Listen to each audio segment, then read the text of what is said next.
अस्सलाम वालेकुम नाजरीन। ड्रामा सीरियल रत के नेक्स्ट एपिसोड में आप देखेंगे सालार की जिंदगी में ईमान क्या आई। सालार तो वो पहले वाला डरपोक सालार रहा ही नहीं, क्योंकि यही ईमान ही उसकी हिम्मत बनी है, उसकी जुर्रत बनी है कि डर डर कर जिंदगी गुजारना छोड़ दो। ये जिंदगी एक बार ही मिली है। अब वही सालार जिसका ये सब कुछ है, ईमान ने अपने नाम करवाया और फिर सालार के नाम करवा दिया, जिसकी वजह से सालार की फैमिली तो बहुत ज्यादा परेशान है। खास तौर पर उसकी सौतेली वालदा तो इस ईमान की वजह से परेशान है। एक महीने में उसने सब चीजें हथिया ली, जिन्हें हासिल करने में हमें सालों लग गए। तभी सालार का वालिद डायरेक्टली ईमान से बात करता है। ईमान ने तो दो टोकी ने कह दिया, क्योंकि वो इन सब की असलियत जो जानती है। ना मैं सालार हूँ और ना ही सालार पहले जैसा रहा है। और तभी ईमान ने सारी हकीकत इन्हें बताई दी। वो तो सुनकर हैरान होते हैं। तुमने लाइक भाई को बोला कि मैं सालार के पैसे के पीछे हूँ और इसीलिए उनकी सारी बातें मान रहा हूँ। तो ईमान इस बात पे ही डटी रहती है। इन सभी को दो टोक सुनाते हुए यहाँ से चली गई। मगर ये लोग इतने आसान नहीं। खास तौर पर सालार का सौतेला भाई, ये कामरान तो अपने वालिद को कह देता है, सालार का इंतजाम भी मैंने कर लिया है। यूँ वालिद को तसल्ली दे दी और उससे तसल्ली हो गई। अब इंतजाम क्या किया है, ये सभी तो उसकी जान के दुश्मन बने बैठे हैं।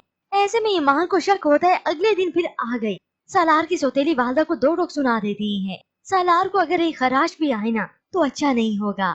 मगर इस सबसे सौतेली वालदा को भला क्या परवाह। अब जब बात आ चुकी है जायदाद पर, दौलत पर, तो ये तो उसका कत्ल करने से भी गुरेज नहीं करेंगे।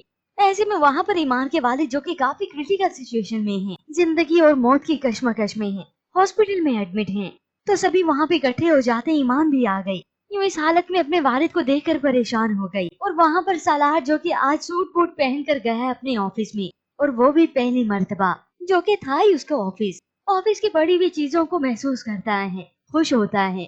और इधर ईमान की बड़ी बहन जो परेशान हो रही है ईमान के लिए कि सालार और उसका आपस का रिश्ता मजबूत होना चाहिए। मगर क्या मालूम कि वहाँ पर उस बेगुनाह सालार के साथ हो क्या रहा है। कामरान, जो कि बड़ी चाल के साथ इस सालार को वहाँ से ऑफिस से बुलवाता है, सन्नाटे की जगह पर उसे बुलवा कर अपने आदमियों से मरवाता है।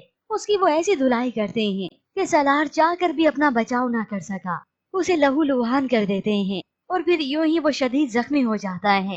हाँ, ये अलग बात है, वो उसकी सांसें छोड़ देते हैं कि बस इसे मरना नहीं चाहिए, बाकी सबक पूरा सिखाना है, ताकि ये फिर कभी ऑफिस का रुख कर ही ना सके, अपने हक के लिए आवाज उठा ही ना सके। और फिर यूं ही रात को सन्नाटे की जगह पर एक वैन आई और उसे नीचे फेंक देती है। यूं ही सालार शदीद जख्मी हालत में वहां पर पड़ा है।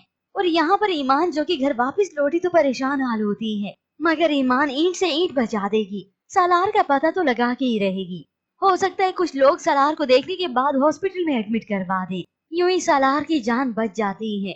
मगर वो फिर से काफी टूट सा बिखर सा जाता है। मगर ईमान उसकी हिम्मत, उसका ये जज्बा टूटने नहीं देगी, उसमें और जुर्रत पैदा करेगी, ताकि वो अपने हक के लिए आवाज बुलंद कर सके। यूं फिर देखते देखते सालार में और जुर्रत आ जाएगी कि वो अपने बाप से सवाल कर सकेगा। जो कि व्यूअर्स, ये ट्विस्ट आप आने वाले एक साथ में देखेंगे। ऐसे में व्यूअर्स, आपको क्या लगता है, ईमान को सालार के बारे में कैसे मालूम होगा? क्या ईमान रास्ते से गुजरते हुए खुद इसे देखेगी, या कुछ लोग इसे हॉस्पिटल छोड़ जाएंगे? मजीद ड्रामा रिव्यूज के लिए आप देखते रहिए उर्दू टीवी।